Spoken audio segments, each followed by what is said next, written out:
Bonjour à toutes et tous, j'espère que vous allez très bien et je voulais donc par cette petite intro, non seulement vous rappeler que c'est un tirage collectif, etc., etc., mais la chose la plus importante, là, dans cette intro, c'est le fait que je vous ai déjà parlé que je suis artiste peintre également et donc je ne vous ai jamais présenté réellement les peintures. Donc je voulais vous en présenter une qui fait partie de la nouvelle série que je viens de commencer et que j'espère qu'elle vous plaira également. Et puis voilà, j'espère que vous suivrez. Je vais mettre ma boutique à jour, non pas sur mon site, mais sur une autre plateforme. Et puis je vous tiens au courant de l'évolution. Voilà, donc maintenant c'est à vous que je vais me consacrer puisque je vais faire vos tirages. À tout de suite.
Alors voilà, chers taureaux, on est de retour ensemble pour votre tirage du mois d'avril pour les couples.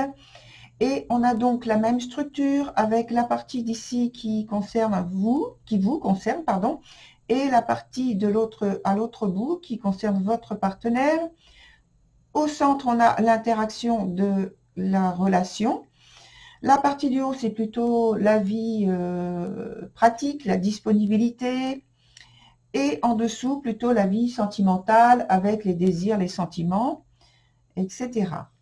Sur la carte qui est ici, on la voit en dernier puisque c'est elle qui nous donne l'aspect du futur par rapport à ce qui est vu ici. Donc, on commence immédiatement avec la carte de la prétendante pour vous, cher taureau, pardon. Et je pense que sous cette énergie, vous êtes en quête d'un bien-être plutôt matériel, financier. C'est en tout cas, je pense, la préoccupation majeure. Et c'est peut-être que vous êtes sur le point de saisir une opportunité, quelque chose qui reste en fait à finaliser pour moi. De l'autre côté, donc, on a la carte qui concerne votre partenaire, qui est l'amante. Et je pense donc que votre partenaire, avec cette énergie, eh bien, c'est qu'elle aussi, elle est en quête de combler quelque chose, un manque peut-être d'activité, d'implication dans les affaires du couple. Et dans l'interaction, on a ce qui donne un aspect, donc la carte est renversée, ce qui donne un aspect en fait de préoccupation dominante. Il y a comme une idée de destruction, de restructuration nécessaire.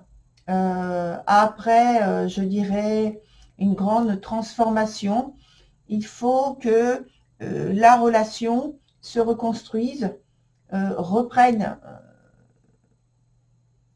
une direction, une orientation ensemble. En fait, il y a quelque chose qui s'est transformé. Vous arrivez, je pense, à la fin d'un processus de transformation, mais il reste encore des choses à faire dans votre relation, parce que je pense qu'il y a eu des malentendus, Alors je dis des, mais c'est pas forcément plusieurs, hein. Il peut y avoir simplement un malentendu qui s'est prolongé. C'est dans ma façon d'exprimer. Et donc je pense que là il y a en fait pour chacun de vous une nécessité de s'impliquer, de s'engager davantage dans les affaires du couple, ce qui fait que voilà, même en dessous on va voir donc dans la partie plus sentimentale ensemble, que la carte de dessous aussi est impliquée dans cette transformation que vous êtes en train d'expérimenter. Donc je vais venir sur la carte qui vous concerne en particulier. Donc elle s'appelle The Bright Mother, elle est donc renversée aussi. Et elle nous indique qu'au point de vue de la vie sentimentale, il semble pour vous personnellement y avoir quelque chose qui vous gêne, qui vous bloque, dans un mode, je pense, de fonctionnement qui vous ne vous convient pas. Il y a une idée de sacrifice à faire pour recevoir en retour l'attention de l'autre. Alors l'autre, on y vient tout de suite, c'est donc la carte qui concerne votre partenaire, qui s'appelle Fairies of the Future. Et donc elle est à l'endroit, donc c'est très bien. Je pense qu'il y a une question qui se pose.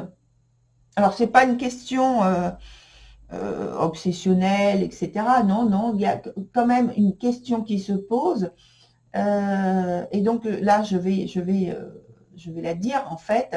Dois-je suivre une direction que mon couple m'impose, entre guillemets, hein.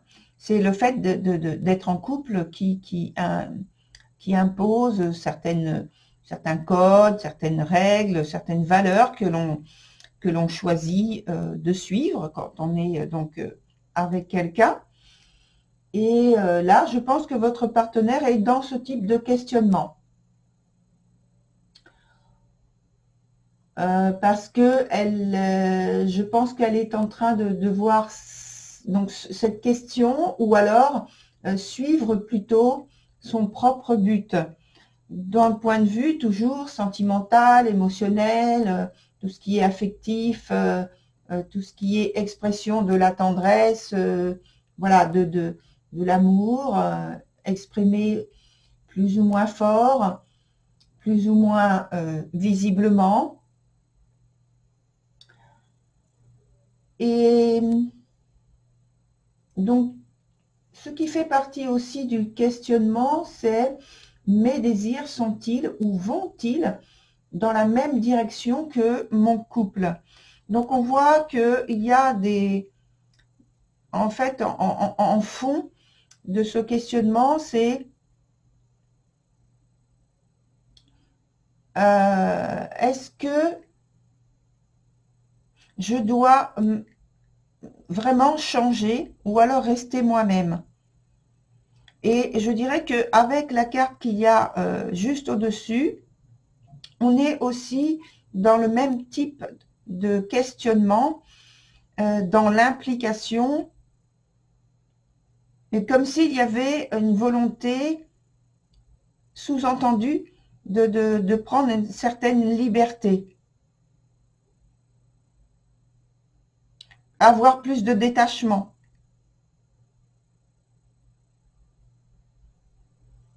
Alors, j'en viens maintenant dans la carte qui est dans l'interaction au point de vue sentimental, qui est donc renversée, comme vous pouvez le voir. Et cette carte, elle s'appelle The Master Maker. Donc, à la base, il y a une volonté de bien faire. Ça, c'est confirmé par cette carte-là, de bien faire, donc d'être très intègre. Je dirais aussi, je vais parler de fidélité par rapport aux valeurs que, comme j'ai dit, le couple s'impose. La vision et les souhaits que l'on veut développer dans le couple. Mais en fait, cette volonté Elle est stoppée parce que il semble que l'implication nécessite un plus grand engagement et plus de clarté, plus d'expression et d'être en fait être plus explicite sur ce que l'on souhaite, sur ce que l'on veut, sur ce que l'on veut présentement et aussi pour l'avenir. C'est ce qu'il y a pour moi, c'est ce qui se ressort par rapport à ce tirage, c'est ce qu'il y a de principal.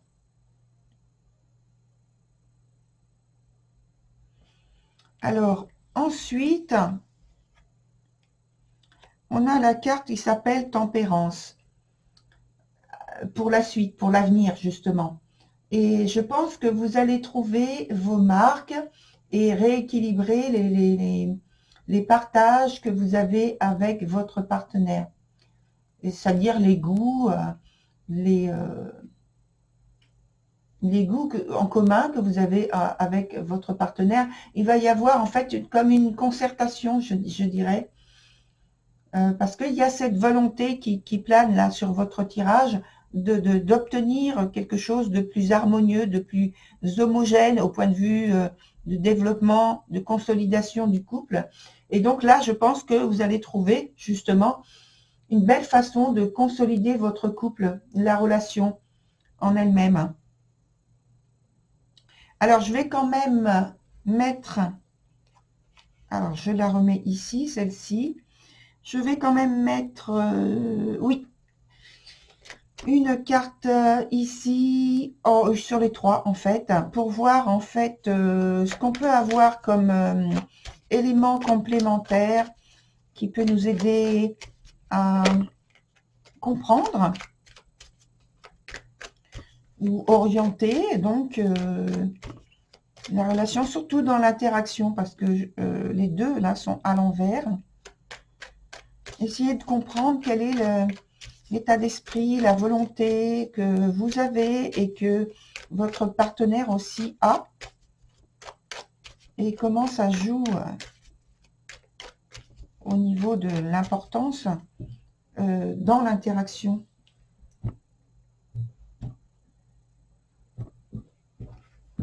Voilà, donc on va prendre 3 cartes pour votre partenaire et une autre pour l'interaction.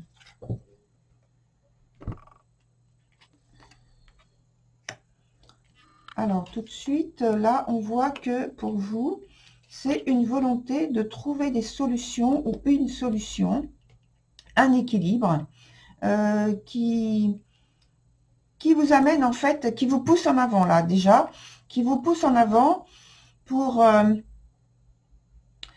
convaincre, pour développer vos choix, vos orientations, vos goûts, peut-être, je dirais peut-être un libre arbitre que vous souhaiteriez avoir davantage au niveau voilà, personnel, plus de temps à vous consacrer à vous-même, je dirais pas à vos loisirs, mais à simplement des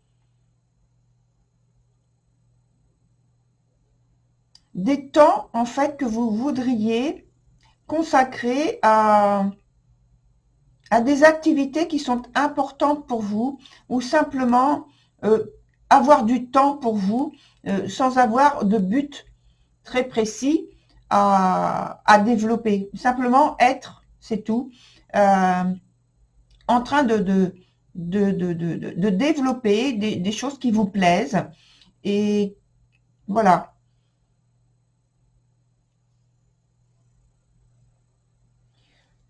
Sur ce qui concerne votre partenaire, on a donc le 9 de denier. Le 9 de denier qui va nous parler déjà d'arriver à développer,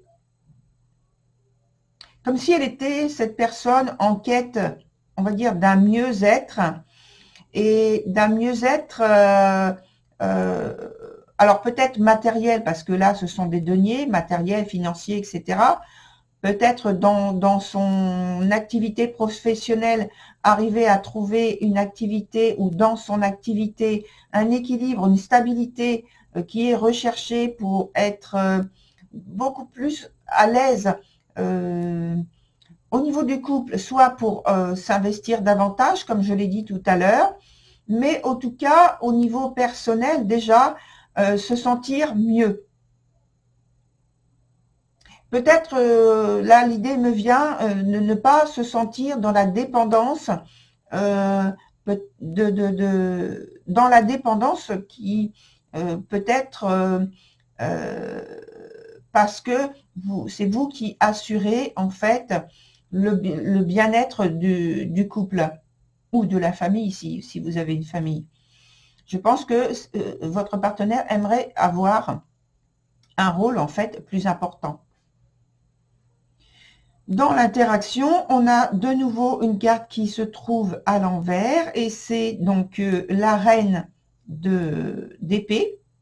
Donc là, c'est tout à fait, ça ressemble encore à ce qu'on avait tout à l'heure avec cette recherche qu'il vous faut d'équilibre, un nouvel équilibre et stabilité à trouver. Alors, je pense qu'il y a aussi des expériences du passé dont vous remémorez et vous ne voulez pas retomber dans une sorte de régression au niveau matériel, au niveau de l'implication l'un et l'autre, et l'un par rapport à l'autre, hein, je vois ça comme ça. Donc il peut y avoir des temps que j'appelle forts parce que il y a des discussions qui sont très importantes pour trouver le juste milieu de l'implication de l'un et de l'autre dans les affaires de couple. Surtout, là, je parle au niveau matériel. Et puis, au niveau sentimental, c'est pareil, il faut arriver à trouver vos marques. Mais bon, on a vu avec cette carte-là, de toute façon, de la tempérance, que c'est un passage, c'est une phase par laquelle vous êtes obligé, on va dire, de passer pour arriver ensuite à trouver cette stabilité, cette entente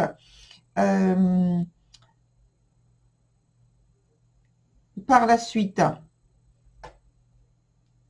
Il y a beaucoup d'activités, il y a beaucoup de dynamisme, c'est plutôt le terme, de dynamisme pour trouver pour arriver à cette stabilité, cette sécurité en fait aussi, hein. Sécurité que ce soit financière et sécurité sentimentale aussi. On réfléchit beaucoup pour arriver à ce point-là. Donc, maintenant, je vais prendre un autre jeu pour voir comment il nous parle de votre situation et s'il nous apporte une information complémentaire. Pourquoi pas? Alors, donc on va prendre 3 nouvelles cartes.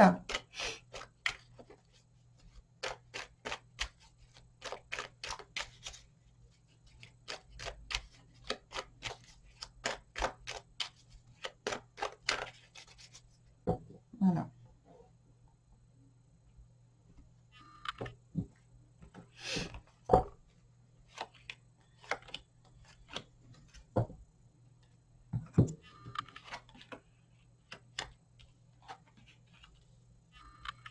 Donc, on a parlé tout à l'heure au niveau sentimental d'une grande sensibilité finalement, et je pense que là c'est confirmé dans la mesure où on a une carte qui cible vraiment cet aspect-là au point de vue des sentiments, des émotions